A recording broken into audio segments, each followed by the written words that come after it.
que la iglesia esté volcada hacia la realidad y en contacto con los temas claves de la época. Y no cabe duda que en el mundo indígena tenemos uno de los signos visibles de la transformación y las grandes necesidades de la humanidad. Y el Papa ha sido muy explícito. Él no viene simplemente por una visita común y corriente. Él ha escogido lugares específicos. Él escogió personalmente San Cristóbal de las Casas. Había otras propuestas, había peticiones de que no fuera aquí. Sin embargo, él escogió San Cristóbal de las Casas, conociendo a los obispos actuales, conociendo la historia previa, sabiendo la relevancia del movimiento indígena en Chiapas. Entonces, no es gratuito que viene aquí. Y también será de alto significado la visita a Morelia por el tema de la violencia y al norte por el tema de los migrantes y el tema de los desaparecidos que atraviesa todo el país, ¿no? Usted dice, hubieron peticiones de que no viniera a Chiapas, que es San Cristóbal de las Casas. ¿Quiénes? ¿Por qué, padre? Hubo, según se ha sabido, no peticiones de que no viniera, sino propuestas de que fuera a otros lugares. Acá, ¿no? Que ahí sí, el mismo obispo Felipe ha declarado públicamente que hubo recelos, que hay personas que todavía tienen resabios de etapas anteriores en que guardan una visión negativa y no quieren que se valore y se reconozca todo lo que significa la iglesia desarrollada en el mundo de Chiapas, en el mundo del pueblo indígena y del contexto de este estado tan rico y tan complejo. Usted dice, no es casualidad que venga el Papa Francisco a San Cristóbal de las Casas, donde tenemos una huella imborrable, inevitable de ver, como la del obispo Samuel Ruiz García, un gran mentor de muchos de ustedes, a quien ustedes también siguieron a él por su legado. Entonces, esperamos que el Papa venga a ser como alguna reivindicación de los pueblos indígenas en lucha, o de los pueblos indígenas, o en particular también del obispo Samuel Ruiz. De hecho, no es tanto una reivindicación, simplemente el hecho de que venga aquí es que reconoce una realidad. Esta iglesia diocesana ha sido altamente significativa dentro de la Iglesia Universal, en particular de la Iglesia de México, de América Latina, en su trabajo desde los pobres y desde los pueblos indios. Eso es una realidad histórica que no se cambia, simplemente el Papa la reconoce. Y también el protagonismo y el liderazgo y la pertinencia de la presencia indígena en el continente. El Papa, siendo latinoamericano, tiene claridad del rol y de la situación de los pueblos indios en Chiapas. Tampoco necesita una ratificación. El hecho de que venga aquí, incluso tiene intención de visitar la tumba de don Samuel, es porque es natural, es un gran obispo que ha tenido la iglesia, un gran hombre que aportó al Concilio Vaticano II y que lo puso en práctica, y el Papa naturalmente valora eso como un don de la iglesia y le dará su lugar. No va a hacer declaraciones solemnes, no va a meterse en disputas. No se necesita el significado, la sola presencia, el solo venir a esta diócesis tiene un alto significado, y un alto significado también de reconocimiento a los obispos actuales, porque cuando don Samuel terminó su ministerio aquí dejó un sínodo diocesano. Los obispos actuales, en particular don Felipe como cabeza, continuó implementando ese plan, no rompió el proceso pastoral, con su propio perspectiva y visión, continuó el proceso. Por eso la iglesia autóctona indígena sigue viva, pero también ha avanzado en un encuentro mayor de articulación con la parte mestiza de la población. Somos una sociedad pluricultural y esa dimensión se ha mantenido viva. Eso hace también de Chiapas un lugar muy valioso, porque es un lugar en México en donde convergen muchas religiones, muchas lenguas, muchas etnias, pero también muchas naciones. San Cristóbal en particular es una ciudad ya cosmopolita, y eso le da un valor especial. Es una ciudad muy moderna en ese sentido, porque refleja la globalización de la población y la migración que transforma el mundo. Oiga, entonces, platicaba hace rato con Ángeles, no es casual entonces también que el Papa haya elegido entrar a la Catedral de San Cristóbal de las Casas, ¿no? Porque inevitablemente, pues ahí está la tumba del obispo Samuel Ruiz, y digo, va a ser en Tuxtla, pero no necesariamente va a ir a la catedral de la arquidiócesis, ¿no? Es decir, entonces sí es relevante este reconocimiento a la labor, a este legado de este cuerpo pastoral que dejó Samuel Ruiz, ¿no? Yo creo que sí, no sé si va a visitar en Tuxtla la diócesis, la catedral, porque el evento va a ser muy masivo y va a ser en el estadio. Aquí es una ciudad más pequeña, tiene otras condiciones. En general, las catedrales son las sedes episcopales, es donde naturalmente se hace presente un papa cuando visita, ¿no? Pero sí tiene su significado el que lo haga. ¿Es el primer papa que viene aquí Por supuesto. Es el primer papa. Sí.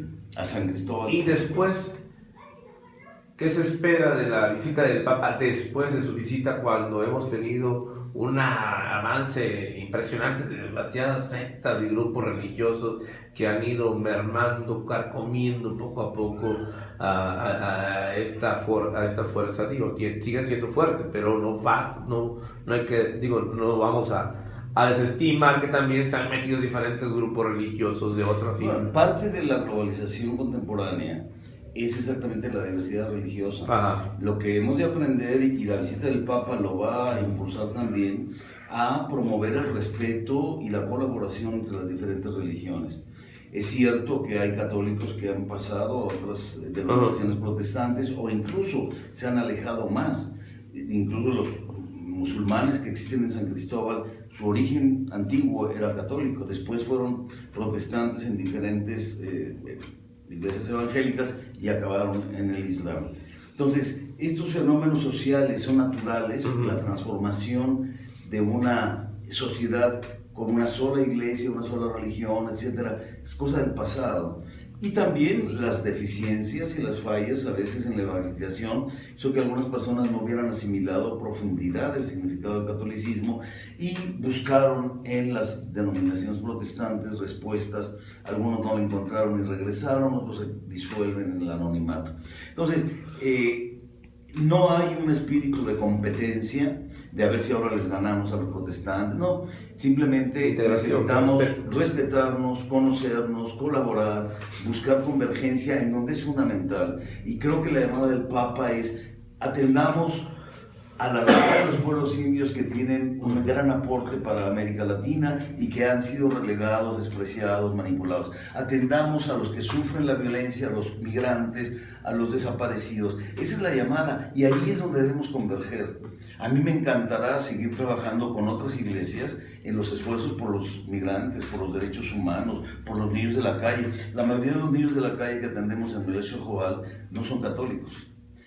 Y no importa, y de los migrantes que estamos recibiendo sabemos, aunque nunca preguntamos la religión, pero se les nota en su conversación y demás, muchos no son católicos, los recibimos, y hay personas protestantes que nos han apoyado y ofrecido ayuda. Entonces, la visita del Papa ha de ser una convocatoria a enfocarnos en lo que plantean el año de la misericordia. De tuve hambre y me diste de comer, tuve sed y me diste de beber. Vamos a ser juzgados en el amor, no en las doctrinas. Y por lo tanto, donde hemos de encontrarnos ha de ser en el caminar al lado del pueblo, al lado del que sufre, al lado del que busca la paz y la justicia. Don Gonzalo, ¿cómo va a encontrar el Papa a la diócesis? ¿Cómo lo valora usted? Un poco considerando, nosotros hemos visto que han tenido un papel muy activo, por ejemplo, en la reivindicación de sus derechos, en la búsqueda de su seguridad, en la parte incluso política, como se vio en la reunión que tuvo don Raúl hace poco aquí, a un costado. Con el pueblo cariño. Entonces, de acuerdo a su perspectiva, ¿qué va a encontrar el Papa? Bueno, yo creo que encuentra una iglesia sumamente viva y dinámica, y sumamente actual. Una iglesia reanimada por el hecho de que se ha restituido el derecho del obispo, que nunca debió quitársele, de ordenar diáconos indígenas. Una iglesia que ha logrado irse inculturando, no solo por tener clero indígena, sino por asumir la cultura, la lengua. El Papa está muy contento de las traducciones bíblicas y litúrgicas que hemos hecho. Esta diócesis es la más avanzada en el país y casi en América Latina en traducciones en lenguas indígenas. Estamos a punto de publicar la Biblia completa en Tzotzil de Sinacantán. Esto lo sabe el Papa y lo ha celebrado, ha tenido ya textos y demás. Entonces, encuentro una iglesia muy viva, muy dinámica, muy abierta a la transformación contemporánea, muy atenta a la realidad del mundo, porque el Evangelio de Jesucristo no es para vivirse en la sacristía, es para vivirlo en la historia, en el compromiso, en la transformación de la sociedad. ¿Cuál es el mensaje que ustedes les quieren dar como parte de este grupo religioso fuerte, herederos de Don Samuel? ¿Qué mensaje ustedes les quisieran dar al Papa? Bueno, más bien esperamos que él nos dé un mensajín por ahí. En realidad, nosotros hemos mandado informes. Hemos mandado informes de cómo percibimos la realidad de Chiapas, cómo vemos la vida de esta iglesia, cuáles son los problemas principales que aquejan a nuestra nación, y esperamos que el Papa confirme, anime a los cristianos, a las cristianas, a los fieles católicos y al Centro de Buena Voluntad a seguir trabajando por la justicia, por la transformación de la realidad, por la superación de la conflictividad que tanto ha dañado a México, corrupción, impunidad, etcétera, ¿no? Entonces, tenemos mucho en donde puede apoyar el Papa su mensaje y tenemos muchas ganas de seguir respondiendo a ese ánimo que nos da. Una duda que teníamos era si en algún momento don Samuel había coincidido físicamente, ideológicamente, si habían estado juntos en el Concilio Vaticano II. No, el Papa actual comparativamente es mucho más joven que don Samuel. Don Samuel fue, junto con Pablo II, los últimos dos obispos que estuvieron en todo el Concilio Vaticano II, que empezó en 1960. Entonces, bueno, no 60, 63. Y entonces no coincidieron en eso. Muy probablemente hayan coincidido en algún evento de la Iglesia Latinoamericana, pero la distancia de edades hace que no haya mucha convergencia. Pero en términos concretos del compromiso por la justicia, por la verdad, es muy claro que hay una sintonía natural entre lo que para don Samuel fue el ser fiel a la Iglesia, siendo fiel al Concilio Vaticano II y a las reuniones del Episcopado Latinoamericano, Medellín, Puebla, etcétera, a lo que el Papa plantea. Si uno lee y ve lo que hizo don Samuel y lo que hizo este pueblo, no solo es don Samuel el personaje, es una iglesia en la que don Samuel era cabeza, animador, pero él se fortalecía de toda la comunidad que le daba sentido a su existencia. Hay una sintonía natural, hay una convergencia, es un lugar en el que el Papa se sentirá a gusto, porque va de acuerdo con lo que él mismo ha vivido, en su cercanía con los pobres, en su libertad, en su disponibilidad. Si hubo un encuentro físico, no lo sé, pero no es relevante. Ok, bueno, pues es todo.